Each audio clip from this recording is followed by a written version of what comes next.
Sa akin pong boss, na nabanggit po nung nakarang hearing ng aming kasama, Undersecretary Roberto Bernardo po. Una ko pong nakilala si Yusek Bernardo taong 1997. Kami po ay magkasama sa Los Baños po. Hanggang dumating po ang panahon na ako po ay na-appoint na District Engineer sa Bulacan. Sa taong 2022, nagsimula pong magbaba ng pondo sa akin si Yusek Bernardo. Nandito po ang detalye kung ilan po at magkano. Ito po, ang unang taon po, 2022 ay 350 million po. Ang kasunduan po ay 25% po para sa proponent. At ako po, o yung driver ko po minsan ang nagdi-deliver po sa kanya. Noong 2023 po, meron na rin po mga bumaba. Dito po, naka-specify po lahat kung ang titulo, ang title po ng project, amount, at kabuang ibinaba po ang aking boss. Ang iba pong sistema, sa simula po ay nagpapabigay po ng pauna lang pong 10%. Pag po lumabas na po sa pag-NEP po. Tapos po, ang kabuuan po ay paglabas po ng GAA. Pag po sa GAA, may lumabas na wala po sa NEP, ibig sabihin po nun, maaari pong, hindi ko lang po alam procedure, maaari pong sa BICAM po yun pumasok. Andito po lahat po ang detalye sa aking sinumpang salaysay. At meron pa pong mga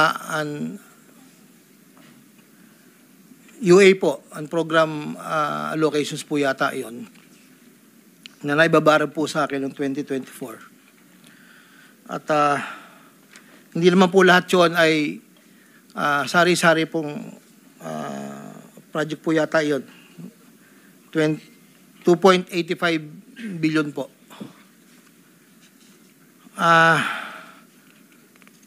Yung pong sa 2024 na UA, bukod po yung meron pong BICAM and NEP. Nandito po lahat po ang detalye. Ito lang po kasi yung record na nakuha ko po sa sariling file ko po. At yun po ay meron pong portion doon na merong 30%, meron pong 25%. Depende po sa proyekto. Ang huli po ay itong 2025. Mayroong halagang 2.55 billion po. 1.65 sa NEP at 900 million sa GAA. At ganoon din po ang sinabi niya sa akin sa proponent po. Doon po sa sinasabi na meron daw pong ang ating Senator Jinggoy Estrada na di umano'y meron pong sa listahan na pinakita po noong nakarang hearing. Yun po, ako po ang nagpasa ng listing po kay Yusek Bernardo. At ang sabi niya po ay meron ka pa bang kailangan na worth 355, ilan daw po yung natitira. So ako po ay nagpasa ng listahan sa kanya. Ang pagkakabanggit lang po sa akin ay meron pang extra si SJE. So nung lumabas po iyon, sa kanya ko rin po binigay. Pero wala po akong direct na komunikasyon kay Senator Estrada at wala rin po akong, hindi po ako ang nagdadala, wala po kaming, hindi ko po nakakaharap, Senator Jinggoy po. Si Yusek Bernardo lang po ang kausap ko. Doon naman po sa nasabi nung nakarang hearing po about the 600 million kay Senator Joel po. Ang totoo po noon, yun po ay multipurpose building. Ang request niya po talaga. Dahil hindi naman po na ma-accommodate nung nire-report ko po sa kay Yusek na hindi po ma-accommodate yung request. Nagkaroon po ng idea, kaming dalawa po ni Yusek Bernardo na tapatan na lang kung sa kwentahan lang po na ang proponent ganito, parang daw po mapagbigyan. So, nagpasa po ako ng listahan without the knowledge of Senator Joel. So, lumabas po yung pondo, I think, UA po. So, hindi po alam ni Sen na yun po ang pinalit namin sa multipurpose building. Wala pong alam si Senator Joel. So, yung bilanggit po na mayroon pong 25%. Ako po at si Yusek Bernardo ang nag-usap na gano'n na lang ang gawin para daw po matapatan man lang yung 1.5 B na request po. Inayos ko po lahat yun at dinala ko po sa tauhan lang po ni Senator Joel somewhere in Bukawi po. Ang sabi ko po sa kanya, baka pwede, pakibigay mo lang to kay boss. Tulong ko to, kung ano man ang future na plano niya, yun po ay tulong ko. Pero hindi niya po alam na doon ko po kinuha sa flood control po. Ang pangapat po, taong 2021, nakilala ko po si Congressman Saldico. Sa pamamagitan din po ng numero po, binigay lang po sa akin ni Yusek Bernardo. Hindi ko lang po nilagay. Kasi po hindi naman po kasama siya nung kami nagkita sa Shangri-La, BGC. That was 2021 po. Ang unang usapan po namin ay susubukan pong makapagbaba ng pondo kung pwede po sa distrito ko. Taong 2022 po, unang bumaba po ay nagkakahalaga ng, tanda ko po, nandito po sa record, ay 519 po ang pagkakatanda ko po. After po noon, 2022, so yung 519 po, ang... Excuse me, Engineer. Para mas maliwanag, basahin mo na lang yung sinumpang salaysay mo para hindi ka naliligaw. Opo. Para wala na omit, wala na dadagdag, mag-stick ka doon sa sinasabi mong Yes po. sinumpang salaysay. Ito po. Simula mo na lang doon sa Saldico. simula. Basahin mo na lang ng dahan-dahan. Noong Agosto o Setyembre 2021, nagkakilala kami ni Congressman Saldico. Hindi, simulan mo sa simula mo na yung sa simula, yung gist ng yung salaysay. Yes Huwag po. na yung opening.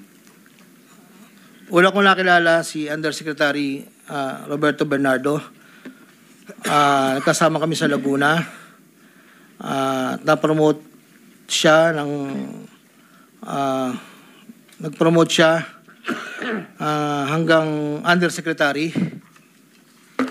Si Yusek Bernardo ang tumulong sa akin para may talaga ako bilang District Engineer sa Bulacan First DO noong 2019, panahon ng Secretary ng DPWH si Secretary Mark Villar.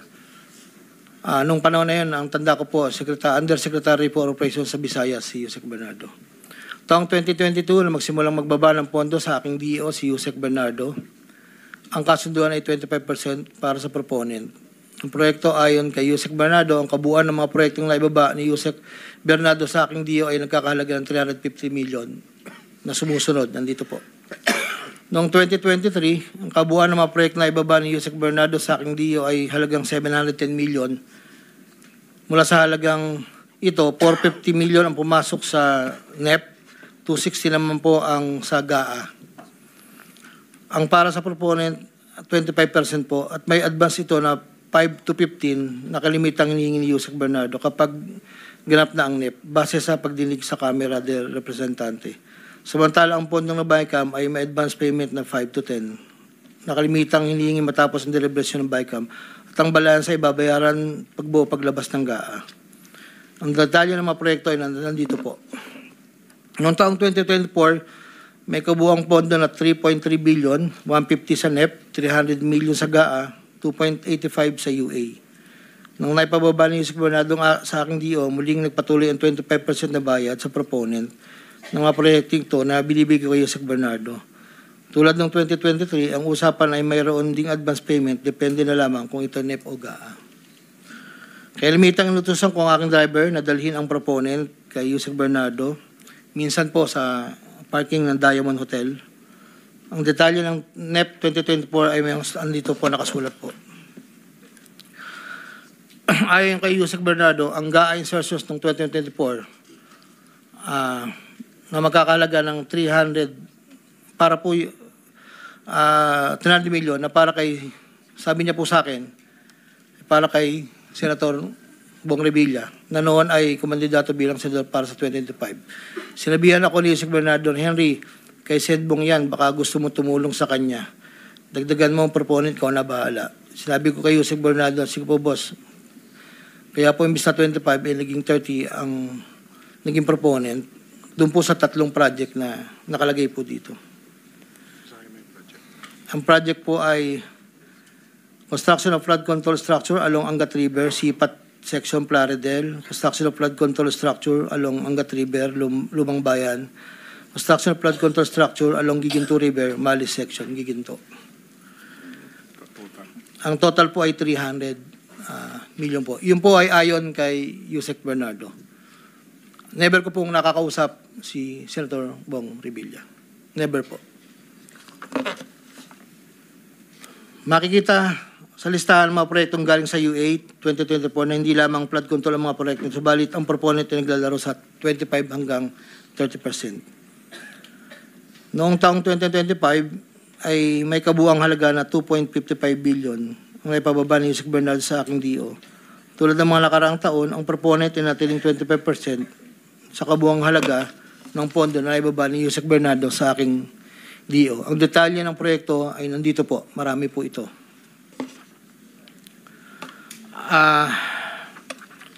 Taong 2022, yun nga po, nabanggit ko kanina, humiling si Senator Joel Villanueva ng proyektong multipurpose building, kakalaga ng 1.5B. Sa halagang 1.5B ay 600 million lamang ang napagbigyan na pondo para sa multipurpose building. Hindi ito napagbigyan, kaya napilitan kaming gumawa ng paraan ni Yusek Bernardo. Hindi humingi ng partikular na proyekto o porsyento si Senator Joel, pero inutos ni Yusek Bernardo na bigyan na lamang ng proyekto na may katumbas na 150 million na proponent. Dahil dito, nabigyan si Senator Joel ng proyektong unprogrammed operations ng 2023 nagkakalaga ng 600 million na pawang mga flood control ng mga proyekto at kung saan susumahin na 25% na proponent ay may halaga na 150 million. Hindi alam ni Senator Joel na flood control ang mga proyektong nailan sa kanya dahil ang aking pagkakalam ay ayaw po ni Senator Joel ang project na flood control.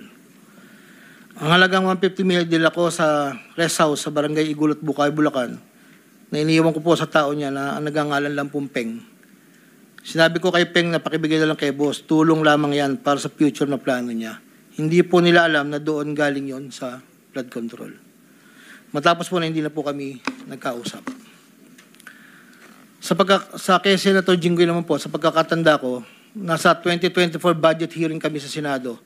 Kasama ko si Yusek Bernardo. Sa pagitan ng alas 9 hanggang alas 10 ng gabi, habang kami naghihintay, tinanong ako ni Yusek Bernardo kung mayroon pa akong gustong lagyan at mayroon pang available na 355 si SJE. Ayon po kay Yusek Bernardo. Sabi ko po, boss, meron naman. Sagot ni Yusek Bernardo sa akin na ipasok ko agad sa kanyang listahan ng oras na yon. Agad-agad po akong nagpagawa ng listahan sa staff ko at sa loob ng 10 to 15 minutes, pinasa ko na po ang listahan kay Yusek Bernardo. Ito po ang listahan ng mga proyekto na banggit. Ito po ay puro pumping station po with floodgates. Ito po ay phase 3 dahil may nauna na pong phase 1, phase 2. Ito po ay 7 project.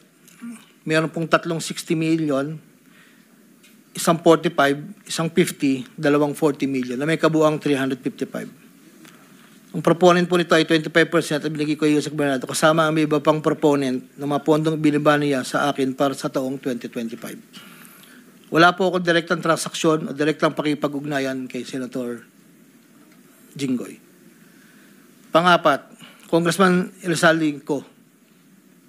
Noong August 20 o September 2021, nagkakilala kami ni Congressman Saldi ko sa isang pagtitipon meeting sa Shangri-La, Bonifacio.